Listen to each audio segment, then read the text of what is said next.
Do you find yourself reaching for a drink when you're stressed?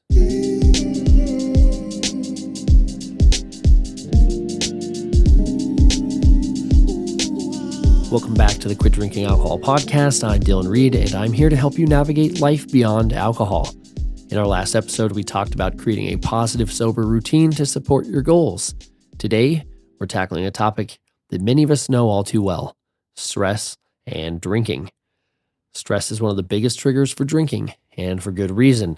Alcohol can feel like a quick fix, a way to take the edge off or escape from life's challenges. But as we know, it's only a temporary solution, and in the long run, it often makes stress worse.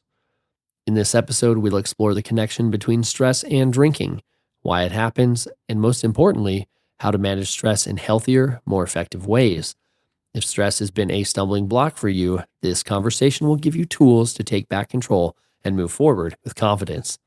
Let's jump in and take a closer look at how stress impacts our relationship with alcohol and what we can do about it. When I look back at my own relationship with alcohol, stress was one of the biggest reasons I drank. It didn't matter if the stress was coming from work, relationships, or just life in general.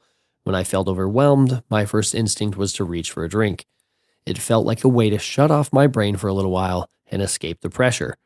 But what I didn't realize at the time was that drinking wasn't actually helping me manage stress. It was just delaying it.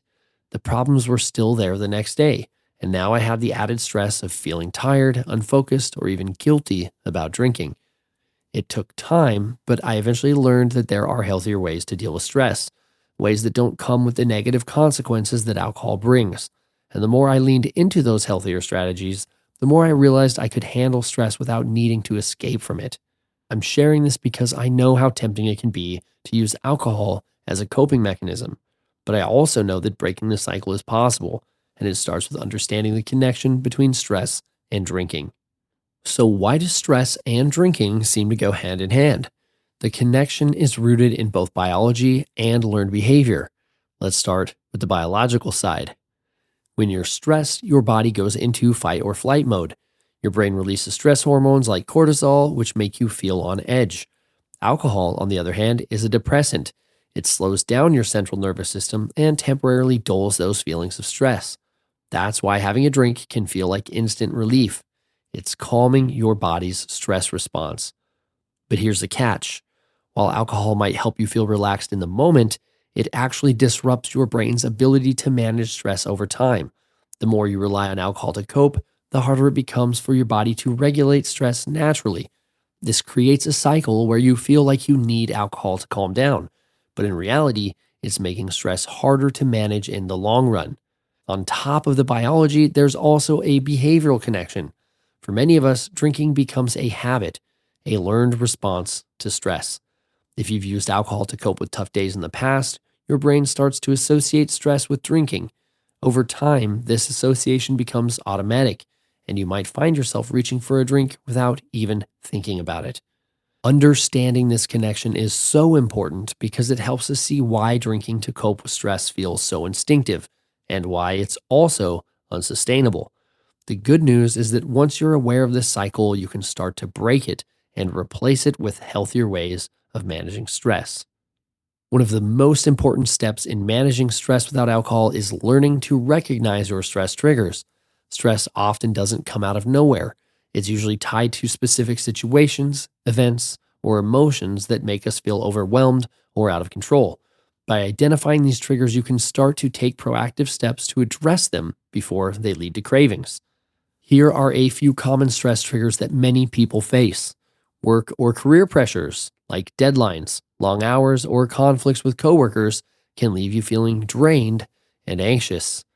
There are also relationship conflicts, like disagreements or tension with loved ones, that create emotional stress that feel hard to shake. We also deal with financial concerns, like worrying about money or managing debt that weighs heavily on our minds. Top of that, we have emotional triggers. Feelings like anxiety, frustration, or loneliness can act as internal stressors that push us toward drinking. Take a moment to think about your own life. What situations tend to make you feel the most stressed? Is it a demanding boss, a challenging family dynamic, or something else entirely? Being able to pinpoint these stressors is the first step toward managing them in a healthier way. Once you've identified your triggers, you can start building a plan on how to respond to them. Recognizing your stressors isn't just about avoiding them, it's about learning how to face them with tools and strategies that actually help. Now that we've talked about recognizing stress triggers, let's explore some healthier ways to manage stress without turning to alcohol. These strategies can help you handle tough moments more effectively while also supporting your overall well being.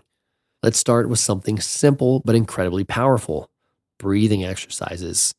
Techniques like box breathing or deep breathing can help calm your nervous system and bring you back to the present moment. For example, try inhaling for 4 counts, holding your breath for 4 counts, exhaling for 4 counts, and then pausing for 4 counts before repeating. It's a quick, easy way to reset when you're feeling overwhelmed. Another great way to manage stress is through physical activity. Exercise helps release tension and produces endorphins, which naturally boost your mood.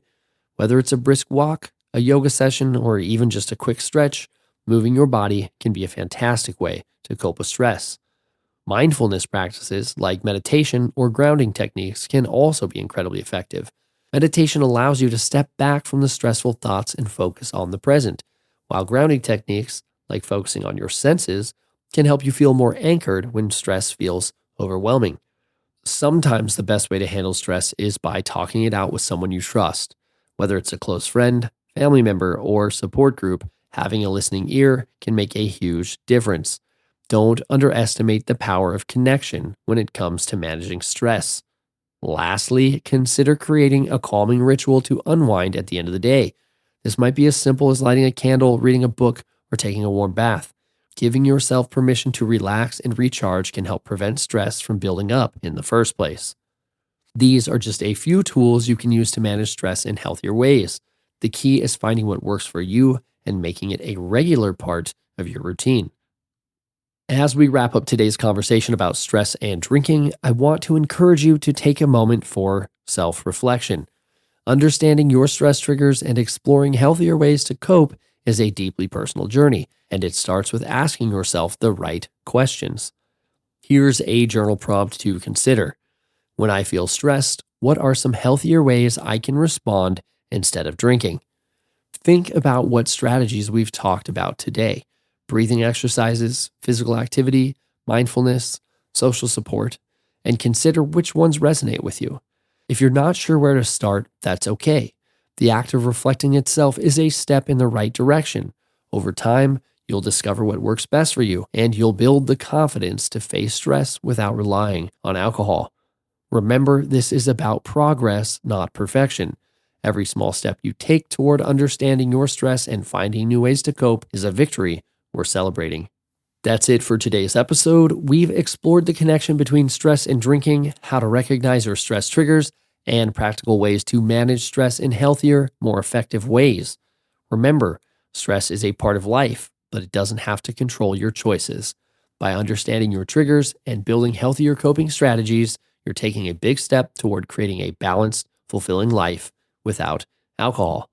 If you found today's episode helpful, I encourage you to share it with someone who might benefit from it. Stress is something we all face, and you never know who might need these insights to help them make a positive change. Thank you for joining me today. In our next episode, we'll dive into overcoming social pressure to drink. We'll talk about how to handle those tricky situations where others might question or challenge your decision to stay sober. I hope to see you there.